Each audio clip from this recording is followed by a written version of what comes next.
Morning, everybody. I'm kind of having just a lazy Sunday, jamming along some backing tracks.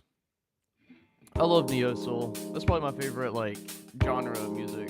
Neo soul, chill lo-fi. Let's see what we're in the key of C minor.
everybody.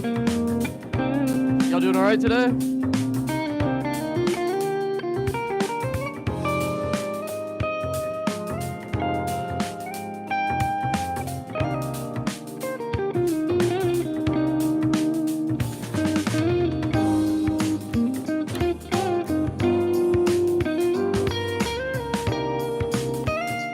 Brad, is it a cold day where you're at?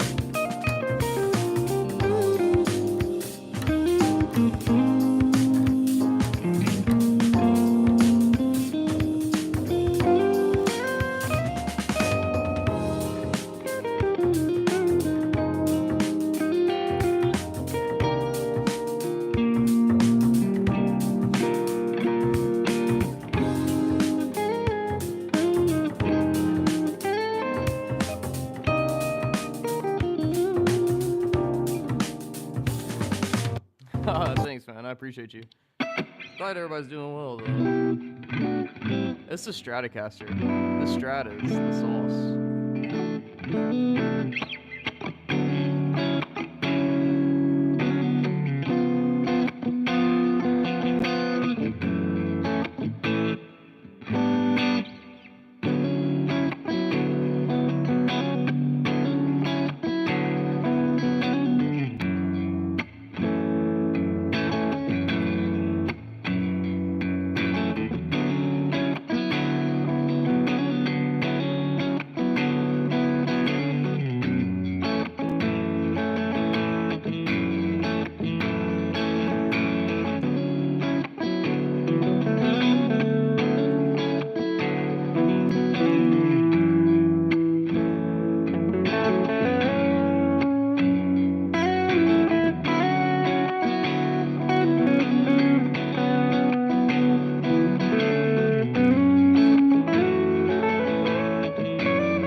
What's up, man?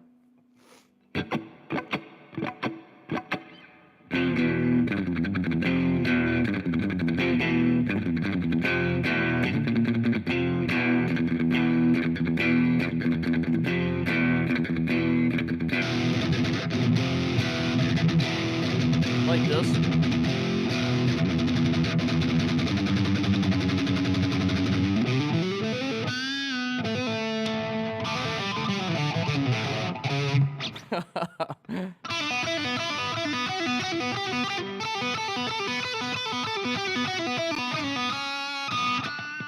Baby riff. I don't know what baby riff is, dude. We don't do that here. I don't know what that means, Max. You gotta use adult words, not baby words. How's everybody's weekend going? Your Sunday going all right? It's kind of super chill here. Literally, it's freezing.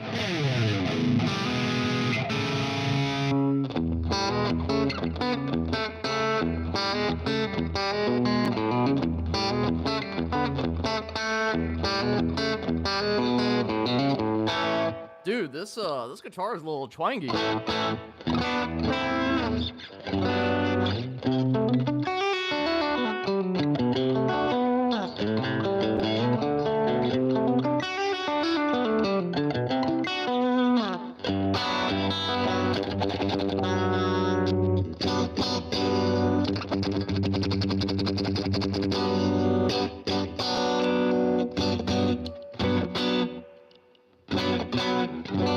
This is an old guitar. This is the oldest guitar in my collection. This is an American Strat from the 80s. Look, mark my words, but for you guys who are in the place where you can get a guitar, I think purchasing guitars from the 80s, I think in the next like 5 to 10 years, guitars from the 80s are going to be what guitars from the 70s are.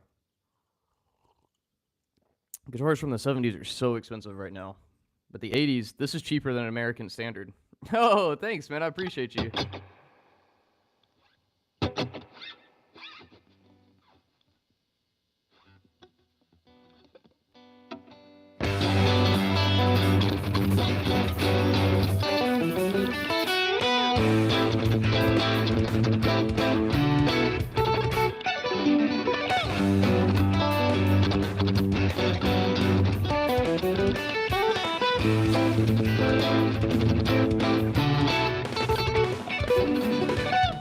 Ooh, I need to warm up. My hands are cold.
Good luck on your homework assignment, or whatever it is. I hope you crush it. Thanks for hanging out with me this morning.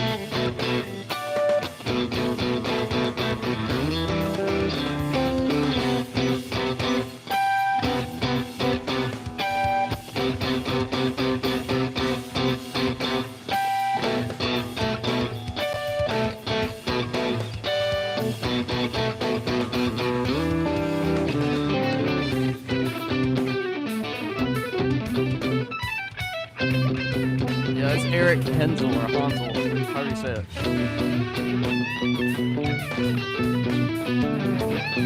You sound like a baby.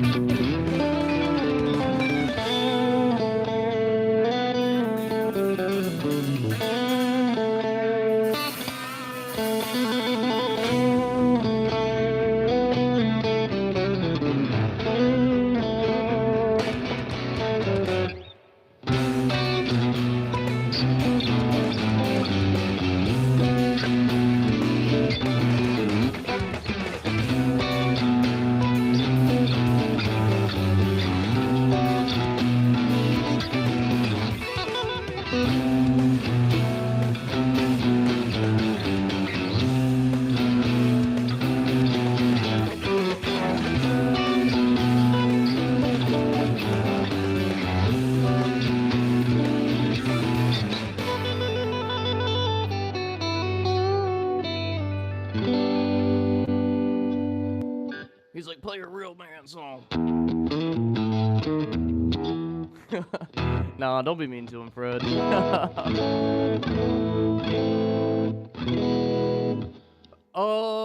It would depend on your gear, what you have, you know, like, really, you can get that out of anything. What you're asking for is, like, a good overdrive sound. Let me see.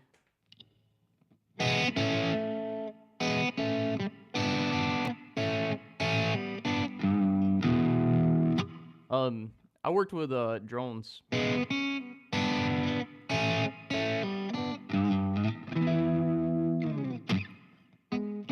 really, let me think. I don't know what he uses, but my guess is he probably uses a Marshall. So let me see. I think I might actually have one on here. Like a rig built with it. Yeah, hold on. Let me pull up my Pro Control. I can't be bothered going through foot switches. You know what I mean? Boston, stop, buddy. Alright. My Southern Rock preset should have it.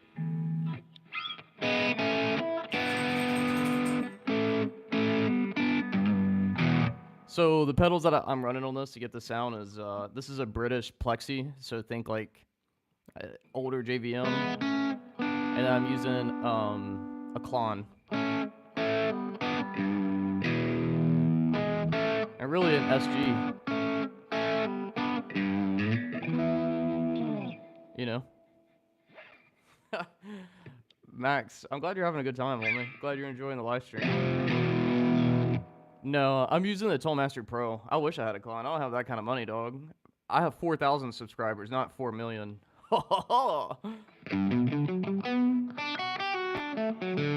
you doing, Ghost of Baden? We have a troll in here, so we're just giving him... He's giving me free engagement, so I appreciate you. Trolls don't bother me, homie.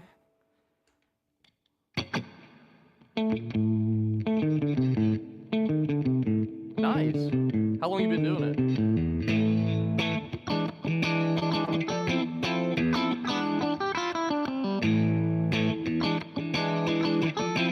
What amp do you have?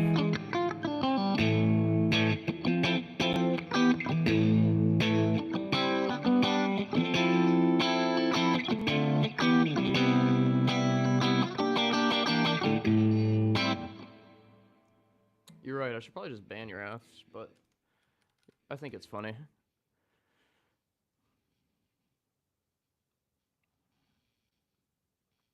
You make me laugh.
That's what is that?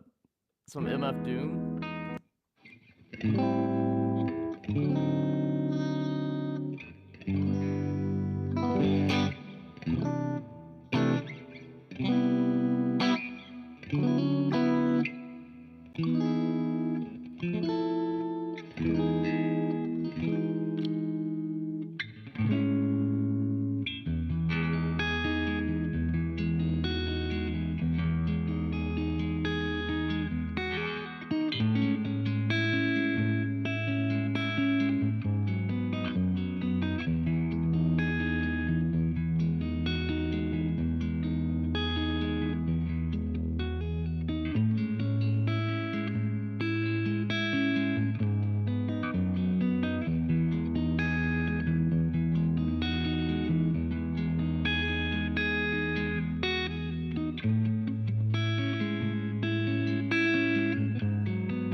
All right, I gotta get a loop of that going. Oh, thanks, man. I appreciate it. That's just the Stratocaster. This Strat in general just sounds really good. So glassy.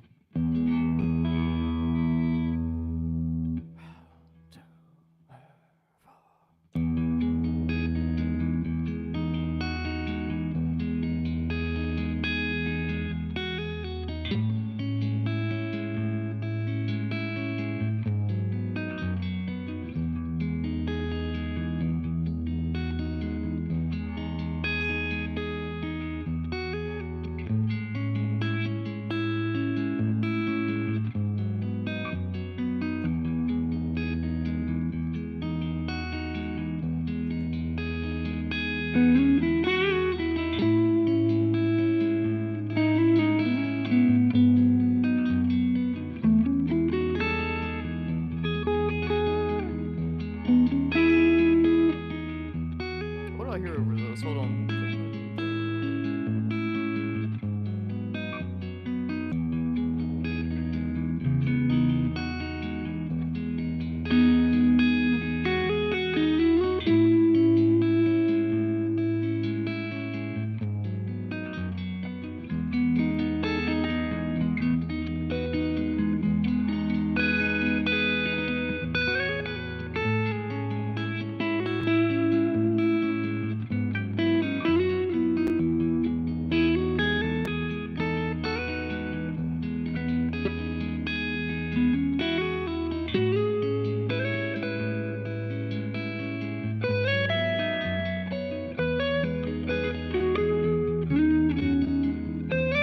Ah, here we go.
All right, so here's what I'm thinking. Keep that part as super chill, kind of composing. But what I want to do is I want to build that energy up a little bit. So instead of it being like keep it really chill to start, and then like a, and then maybe something like, let me think. We're coming here.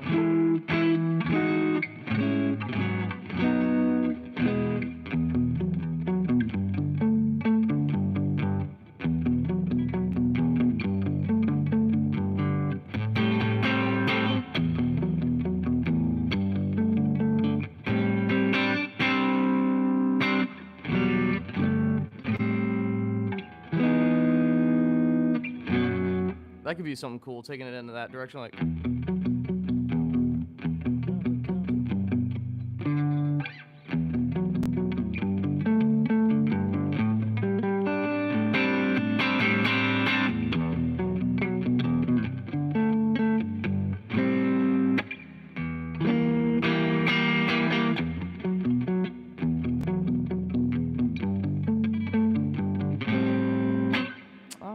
Maybe that's too obvious.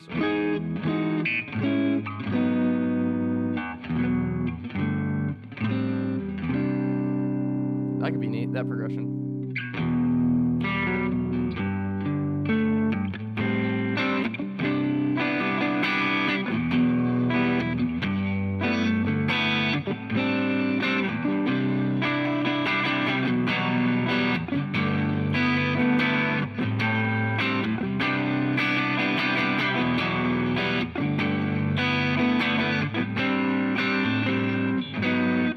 Where's that one? Dun, dun, dun, dun, dun.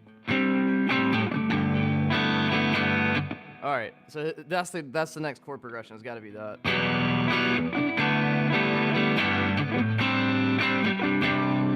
we'll do that twice.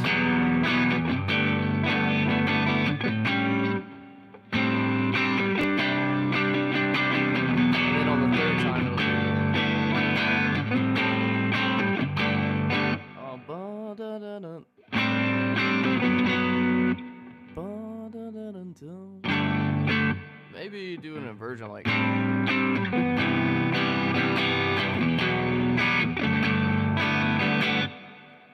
Or what if I did a cooler inversion like. Or.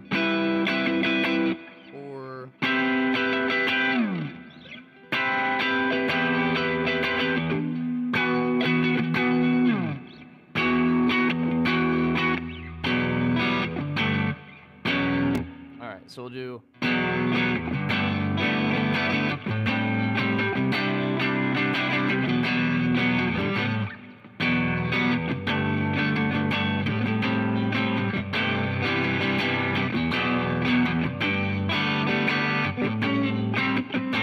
Dude, I need to record this actually. That's what I need to pull up Logic.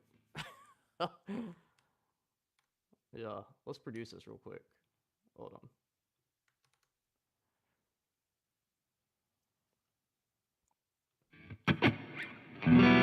Doesn't it sound cool, Bill? I don't know. I really like how that sounds. You know, starting off with something.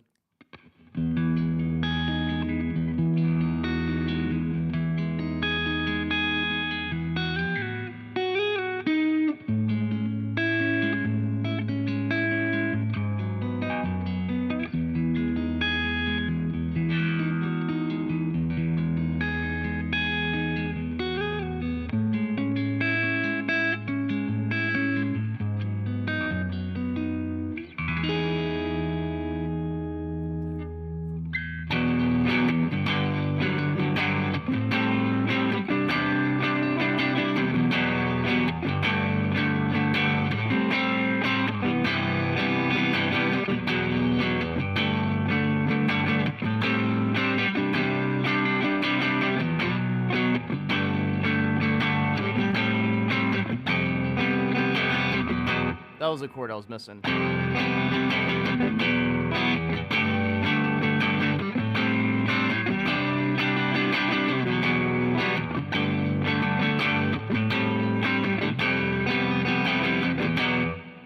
Yeah, and then there'll probably be something. Let me think about what I could do as a lead on top of that.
idea. And then there could even be something like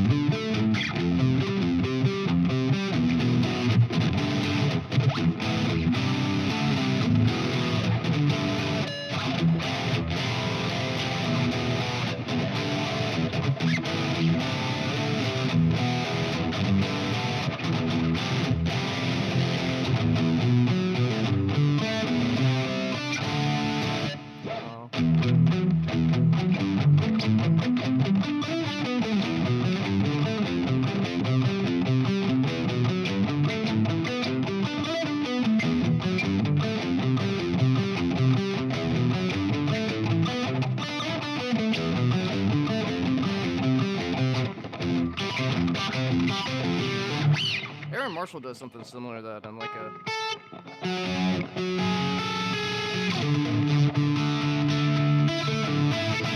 Yeah, he's doing like this progression.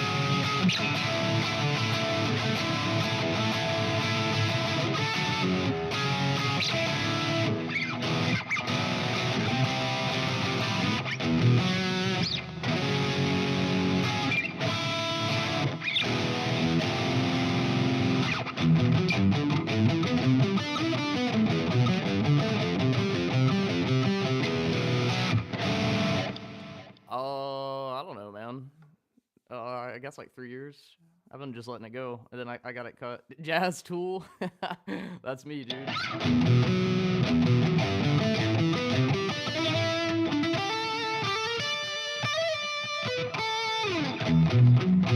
All right, we got to think about the types of rhythm I could steal from Tool. That's the idea. Now we got to figure out like a.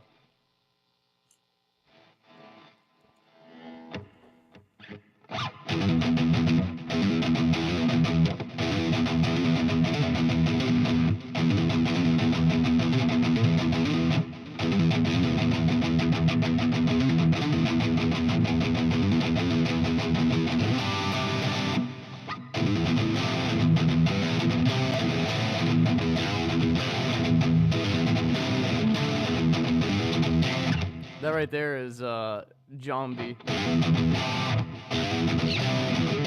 With that same chord progression.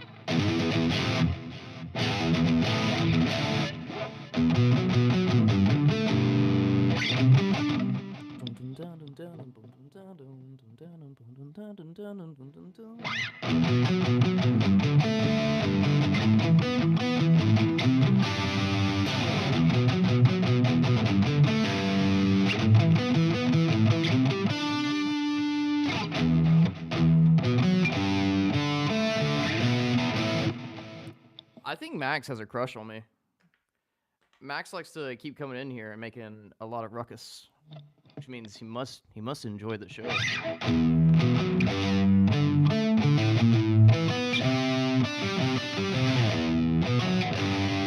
Max, you can just come out, man. You can come out and say it. It's all right.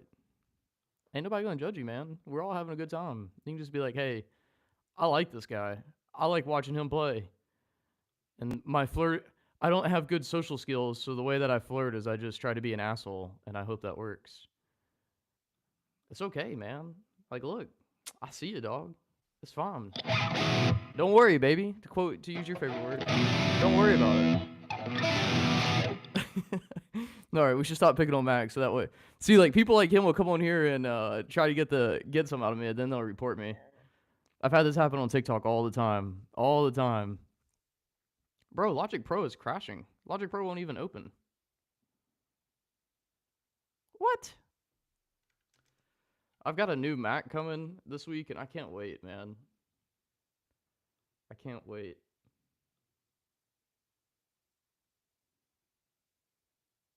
Yeah, it literally doesn't even open after this last update. That's so weird. Oh, well, I'll just use Ableton.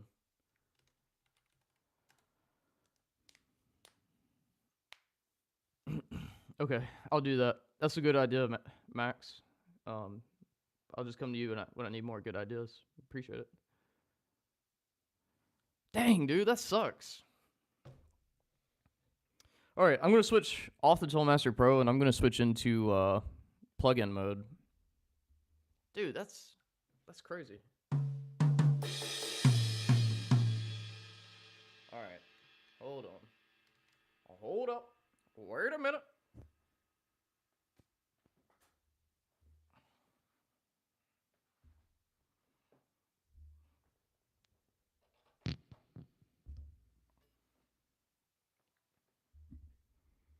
All right. What do we have? I think this is plenty.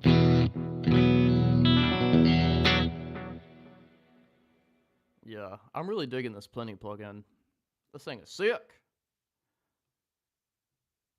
I prefer to record with plugins though. It's really rare that I record with a modeler, to be honest.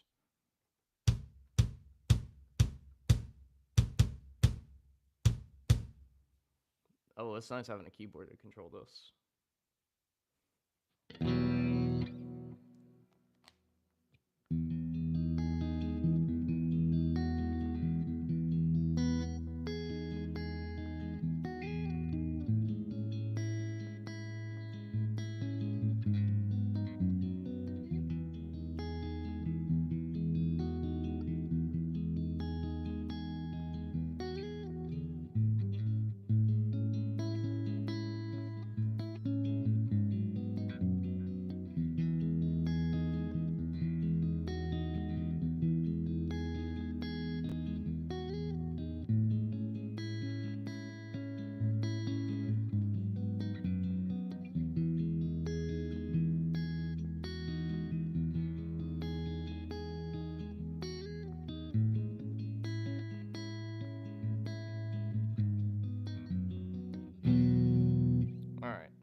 Let's get that going.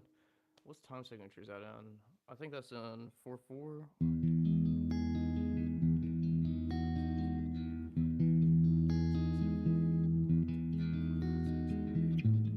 Yeah, that's 4/4. Really kind of 8, but I'm gonna put my DAW in 4/4. Now the next thing is tempo. 1, 2, 3, 4. It thinks it's 66. So what I'm probably going to do is bump it up to 120, and then I'll just have parts where I think of it in halftime, and other parts where I think about it in normal. Yeah, that should work. 120. I really want to be at like 130, 135, because one part I want to do is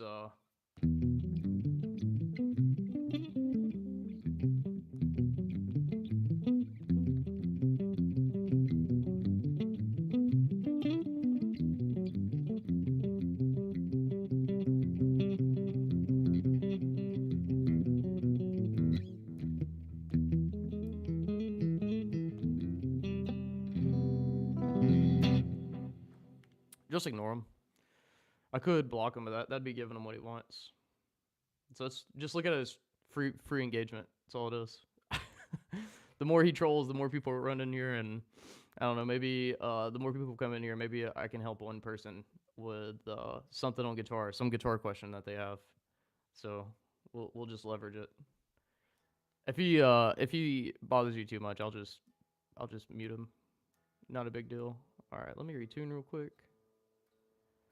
If you're just tuning in, what I'm going to be doing is I'm about to start recording a song. I came up with like a little riff when I was playing through my Toolmaster Pro, and now I kind of want to develop that idea and see where it goes.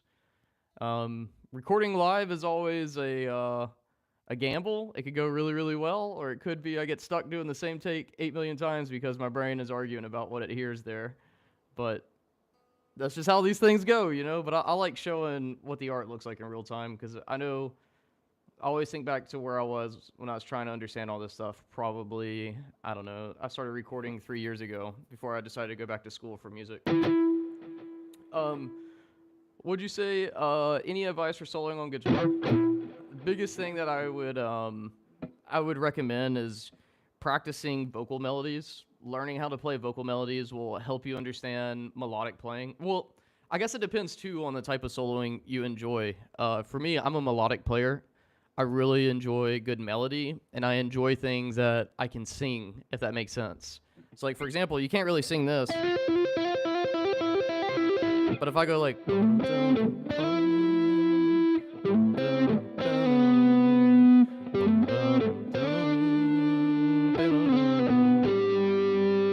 know what I mean? I'm just making that up on the fly.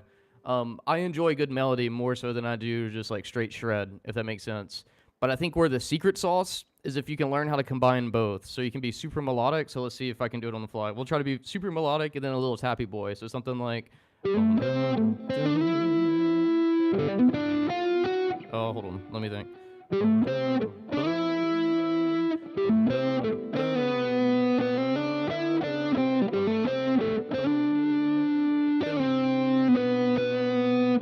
Alright, how do we make that tappy?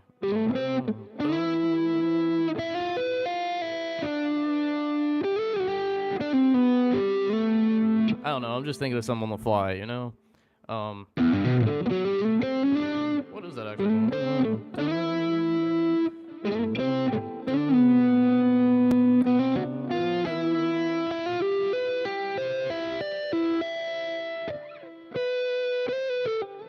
But yeah, a lot of that is pentatonic, doing pentatonic and then sliding out of pentatonic. But you can get a lot of juice out of pentatonic, learning how to play melodically, and then like anything you want to do that gets a interesting sound, like you know what I mean, like something like that.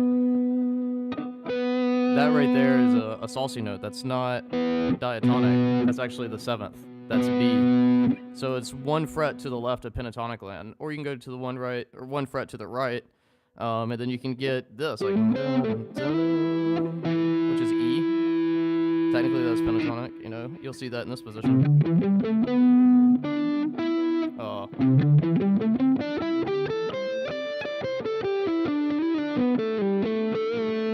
But I would just say that, like, if you're trying to learn, Max, can you shut up? You get on nerves now. I'm about to block you, Matt. I'm trying to help someone out. Max, whatever your dang name is irrelevant. But the thing that I would really practice too is learning how to play the pentatonic scale in different positions. So, like, here's one A minor position, and then slide it up into the C position, like 8th fret position, and then slide it down and repeat.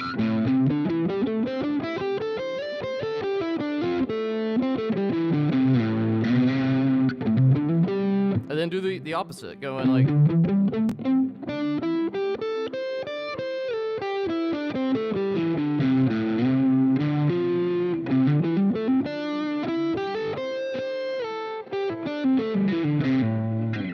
You know what I mean? Doing that just for the sake of practicing is it'll help you learn the fretboard, because you know I practice stuff like this a lot, so that way when I'm in like a writing mix or I'm in a writing mood, or if I'm jamming with someone else, I'm not gonna play that. You won't hear me solo, like, because no one wants to hear that.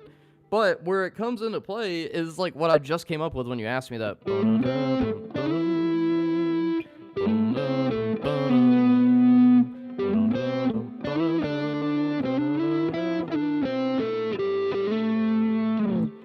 You know what I mean? So that's the whole idea, man. Yeah, hopefully that helps. All right, I'm done with this guy. Sorry, homie. I tried. I gave you a chance. I'm gonna put you in timeout. Get some peace. Thank God. Yeah, that's what I would recommend doing. And like, study scales, but don't study scales with thinking that they're gonna like give you some magical power to be able to play. Because let me show you something. Here is like a pitfall I got stuck in for a long time. One of my favorite guitar players of all time is John Petrucci. Okay, John Petrucci is like a super technical player. And if you look him up on YouTube, he has this video called Rock Discipline. Rock Discipline is great for developing technique, but it's a trap, because it makes you think that you have to play super fast scales to be able to sound like him, right? I'm gonna put this pop filter on because I hear it coming through. So I'll give you an example. One of the examples he does, it's G major, and it goes like this. I'll just play it kind of slow.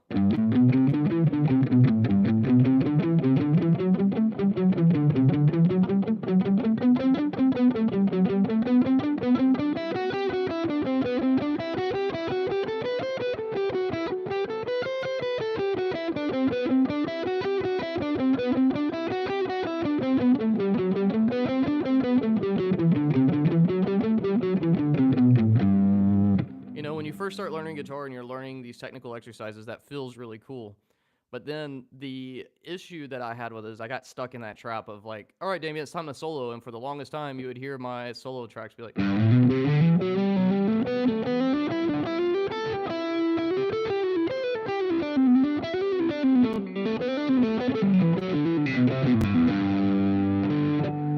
it got me lost in that trap of thinking in scales for soloing and think scales were the answer, when in reality, the answer is melody.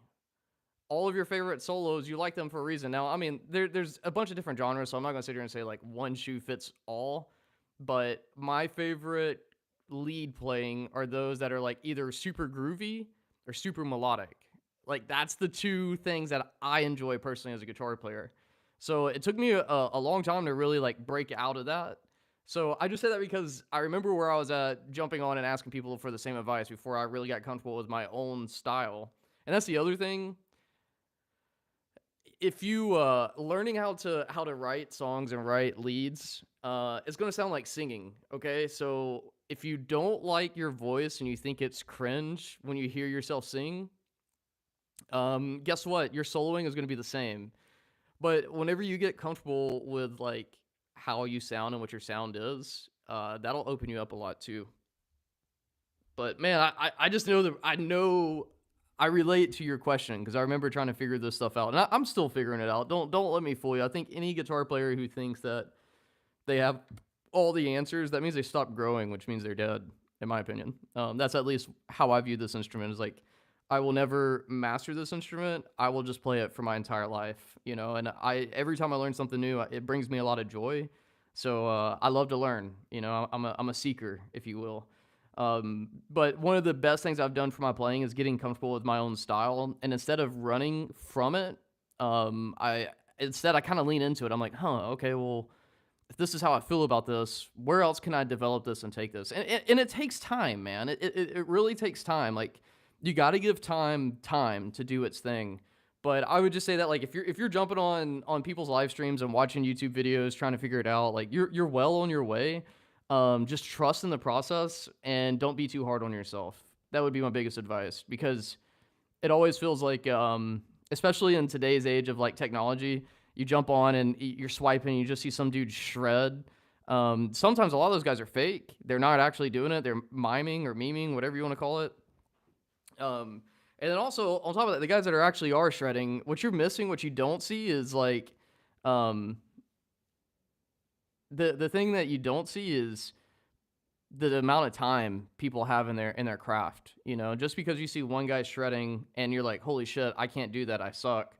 Well, guess what? That guy has probably sat down and played the wrong notes, quote unquote, more times than you've even tried to play the right stuff. So just don't be mad. Don't be hard on yourself.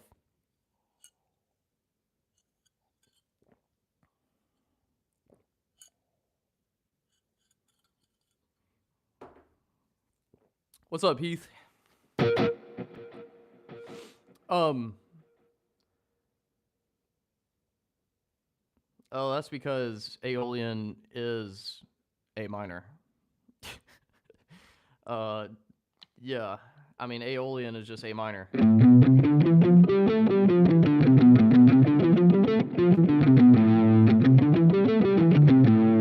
All you're taking away is a B and an F.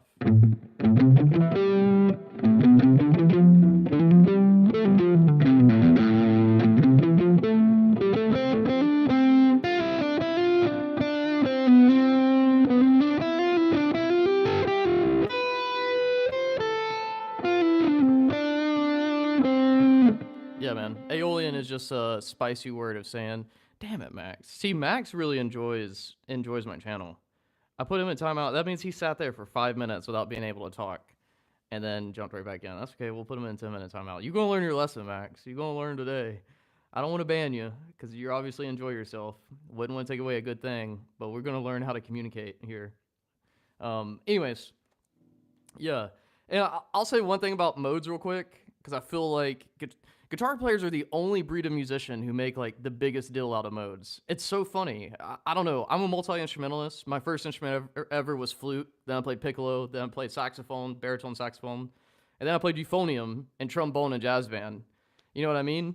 Um, so the way that I was taught modes as a traditional instrumentalist is so different than the way guitar players think about modes. Every mode has their own like flavor, if you will. Think of it like cooking food. Like if I'm gonna cook Indian food, I'm gonna use different seasonings than if I'm gonna cook Italian food. So if you can think about modes in that way, um, it'll help you at least learn the application of them. But all modes are the major scale. If you know the major scale, you know your modes. You really do. Let me give you an example. All right, let's take Ionian, aka the major scale. So we've got C, C, D, E, C, D, E, F, G, A, B, C. If I want to play D Dorian, guess what I do? I take D, E, F, G, A, B, C, D. I just start on the second scale degree and I play up to the second scale degree in the key of the first scale degree. So it's D to D in the key of C major. If I want to play, and here's the way you remember scales or remember the modes: I, do, pot, leave, me, alone, Locrian. I, Ionian, do, Dorian, pot, Phrygian, leave, Lydian, me, Mixolydian, alone, Aeolian, Locrian, Locrian. That's how I remember. That's my mnemonic for remembering the order of modes. But writing modally is different. Okay, so if I am going to write in say Dorian, then I need to think about how do I differentiate D Dorian from D minor? Okay, so one thing is that D Dorian has a G in it, a G major or a G dominant. So if I want to write Dorian, I would probably do something like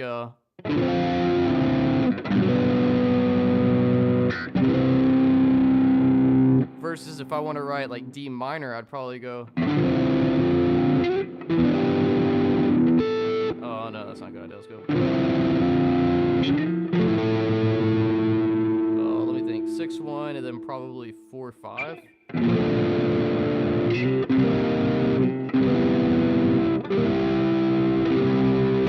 You know, and I'm using an overgain tone that may not be the best for driving this in.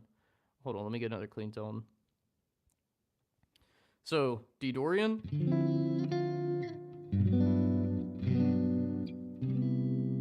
Versus D minor.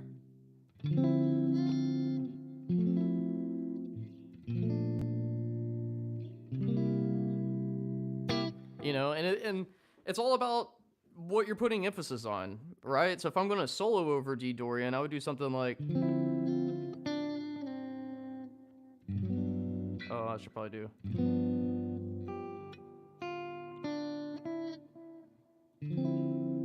Hopefully that makes sense. All I'm thinking is E, D, C, B, G dominant, which has an F natural. And then to emphasize that, I'll go G, F, E, D, E, and then back to that. You basically want to put emphasis on E, D, C, and then like G, F, E. That way you're telling people exactly where you are. I don't know. Hopefully that makes sense. It didn't just go over your head. Max is just trolling.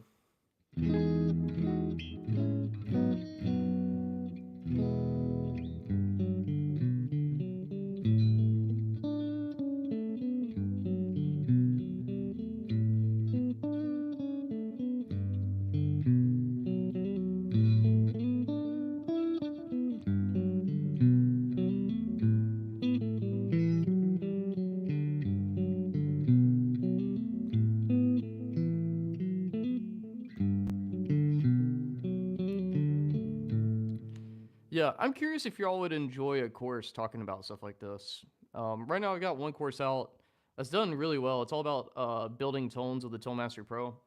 Really, if I could go back and redo that course, I probably wouldn't put a lot of emphasis on the Tone Master Pro because like 80% of the content is really like how do you understand guitar tone. So talking about things like compression, EQing an amp, reverb, delay, you know, walking the dog on the different types of effects and learning where to place them in your signal chain, how to put them together and stack them. Like I did a whole section talking about stacking overdrives. Um, but I want to have like 3 to 5 courses under my belt. One area that I'm going to be shifting to is doing like guitar artistry development.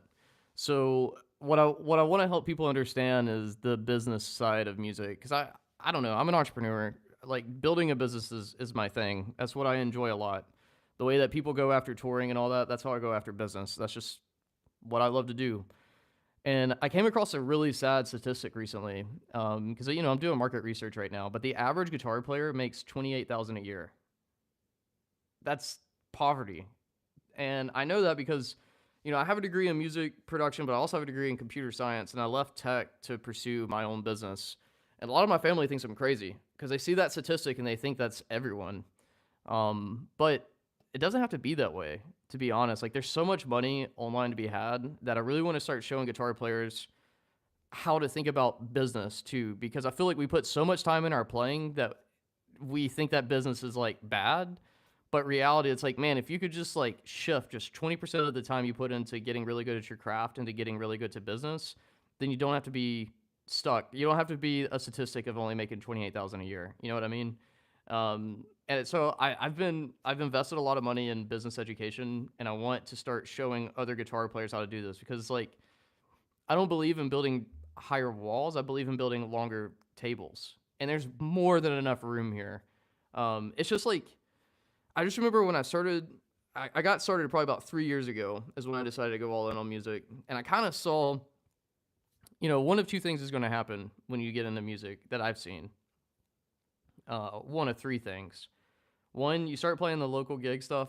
Every night I was making $200 to $300 a night, but really my big heavy hitter nights were Friday and Saturday. Sometimes a Sunday, sometimes a Thursday, but I was working every Friday and Saturday, and I was making, on average, a 3-hour gig pays like $200 plus tips. So it would be a good night if we made like $300. Playing cover music, no real room for originals. I think with the 2 country artists I played with, we maybe did 2 or 3 originals, and then like 30 to 40 cover songs. And that shit just got old. I was like, how is this a career? How, like, I can't make $400 of, $400 to $600 a week and call this a career. And that's like a tough reality, because I got a lot of friends who are still doing that. They still do the six, making $2,400 a month and calling that a career. I just don't know how. I don't know how that's sustainable. Like, once you get in your 30s, like, that's fun in your 20s, but I just don't know how that's sustainable. And then when I got into theater was just as bad. Theater, the skill requirements were a lot higher, which I really enjoy because it's really challenging. But professional theater, unless you're doing Broadways, like, it doesn't really pay that much. I'd make Rock of Ages was my highest paying gig. We were playing in front of 1,000 people a night at a huge amphitheater, and for the entire 2 months that I was with them, I think I got paid just over $1,000. And 1 month was all like rehearsals. And at that point in time, I was still gigging with a rock band. It was just like, then we hit June. We played all of June every night. I only made like $1,000 that month, which is like, it's not a lot, but I did it for the experience, and then I started doing the online thing, and then I learned how to build a business serving others. And then I spent time and really understood my why. Like, my why and the whole reason why I do all this is to compose music and serve others by helping them find their sound. But it's learning how to build a business around your passions. That's the hardest thing, I think. It's the hardest thing I've ever done in my life, to be honest. But I really enjoy it. It's like a game. Like, once you understand the game of business, it's kind of like writing a song, really. It's like you start getting little snippets of it, and you just start putting pieces together until you start seeing like the whole picture starts making more sense. You're like, holy shit, like, I see the roadmap to getting where I want to be. And that's what I want to show other guitar players, is like, if you can just practice your craft and then take a little part of it and add business development into your craft, like, the upside is unreal. Like, the guys who are at the very top, like Paul Davids and Samurai Guitar, these are guys that I follow, and like I try to replicate their success. Those guys are crushing it. And notice one thing: people like Paul Davids, they don't tour the world. They're not like Barenth, or however you say his name, or Ola, but they have built a sustainable business and income around the thing they love, which is guitar and music. And I just feel like if if a lot of guitar players could take that ego away and actually learn from these guys, damn, man, we could all have a lot better lives. And then guitar doesn't have to be like the black sheep of a career path if that's what you want to do. Like, the path of a musician in 2025 is like it's never been easier, but it's still really freaking hard because you're an entrepreneur. You have to think like an entrepreneur, you know. Um, I hope this makes sense, man, and I hope that there's someone out there who's thinking about going into guitar and like you could get really lucky. You could get really. I've got a friend who got really lucky. I mean, he worked his ass off. He worked his he deserves everything he got and is getting, but you know, it's like that being swiped by a big band or your band popping off. I hope it happens. I hope it happens to everybody who's watching this. If you're in a band right now, I hope your band just fucking takes off in 2025 and you get to do what you love every day and pay your bills and not struggle. But for the rest of us who are trying to figure this shit out, like you should really consider starting up a YouTube channel. Start up a YouTube channel and just like start posting stuff. You don't have to have everything figured out. Just make 100 videos. Once you've made 100 videos, see what works, see what doesn't work, go all in on the stuff that works, and just consistently create.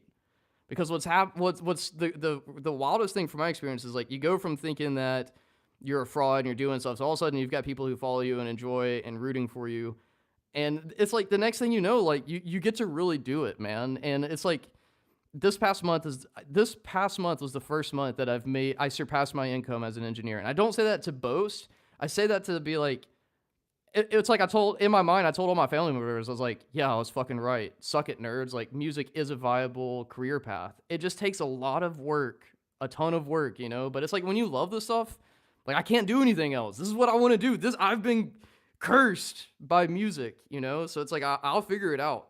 I figured out everything else in my life. I became a United States Marine, got 2 degrees. Like I figured everything. I will figure this out. And I don't know, Heath. I appreciate you, man. I know I'm on like my preaching thing right now, but it's just like, man, I just see so many talented guys in my local community that I really care about, and I just don't know how they're gonna make this a career sustainable. And it's like the worst thing to see is people who are so talented and love it so much have to give it up because they can't figure out how to make money with it. And that's just like such a sad world, but it's the reality of this career path. It's like you either get really lucky and you get to tour and you get to do all this stuff, or you just get stuck where you're at making scraps and calling that a career. And there's nothing wrong with that. It's just like, I don't know. I just think my friends deserve more. That's all I'm trying to say. That's all it.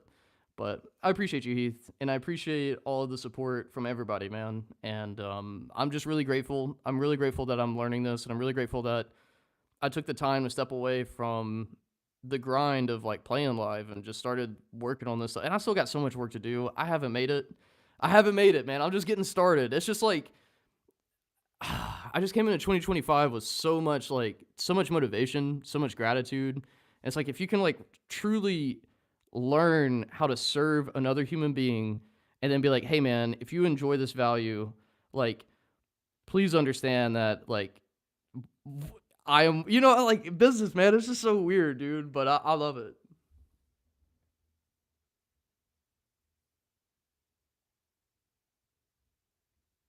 Oh man, I appreciate it. Yeah, you have to put the time in. You're right, man. You're right. Yeah, you get it. I don't know if you're playing the same game, man, but you got it. Um, and it's a lot, dude. Like, I just bought last night like 6 books to my wife. My wife is like my biggest supporter, man. I like you got to choose your partner really wisely. You know, I've honest to God, income aside, I've really got it made. I really do have it made, man. Like I am living my dream. It's just I know where I want to be and I know I'm on my path, you know, and but I still have to take and I guess like when I'm telling you this is really for me to remember because there's parts of me where it's like, okay, I just cleared what I made as a software engineer in 1 month, but how do I do this consistently? So I know I didn't just get lucky, right? And so it's just a lot of time, man. It's a lot of time, and like my wife has like been my biggest supporter throughout all of this. When people judge and all this, like my wife has just had my back. But for Christmas, she got me a gift card to Barnes and Noble, And I went last night. I've been thinking a lot about the books I want to get because I'm a big reader. That's the way I figure out anything in life is like I go learn. That's my secret power. Is I'm a learner and I'm a reader and I'm a studier and then I'm an implementer of what I'm learning. And you'll see the changes in the next coming months as I keep learning and I keep getting data and I keep iterative refinement. That's what I learned in software engineering. Every day, as long as I'm getting 1% better, that's all that matters. But you're right. You got to give time, and you got to be strategic. You got to I put a lot of time into thinking about strategy. I just got this new app called Notion, and Notion has been a godsend for me to put all my thoughts on a paper and to mind map and to soundboard ideas. But you caught the bug 5 years ago, so hell yeah, Randy. Where are you at? What are you doing? Now I'm curious about your story. Man, one feature I wish this had was where you could do duo stuff, but I don't know. Sometimes it gets weird too. But yeah, man, where are you at, Randy? How's everything going? And I'm glad what I said resonated with you. It sounds like, yeah, once you get bit by the bug, it's like a curse, man. It feels that way. Oh shit. Well, I don't know if North Cal is on fire too, but I hope you're safe, man.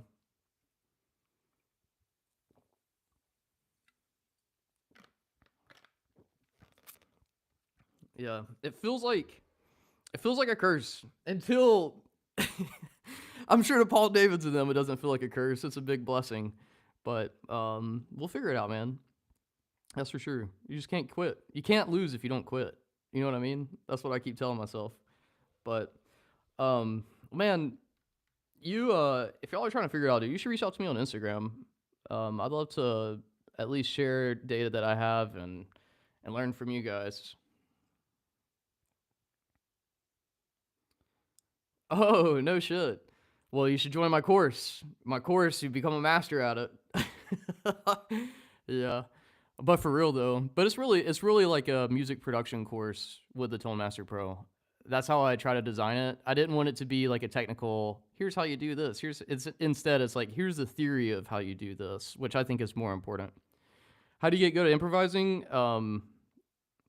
Study melody, study vocal lines. That's the way I figured out improvisation. And then you just do it.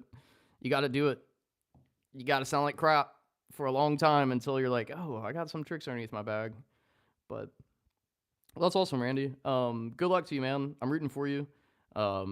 Reach out to me on Instagram. I'd love to take this even further and see what you're doing and see if I can help you out and vice versa. You know what I mean? But all right, y'all. I'm gonna jump off here. I gotta work on Facebook ads, and I'll see you. Ciao.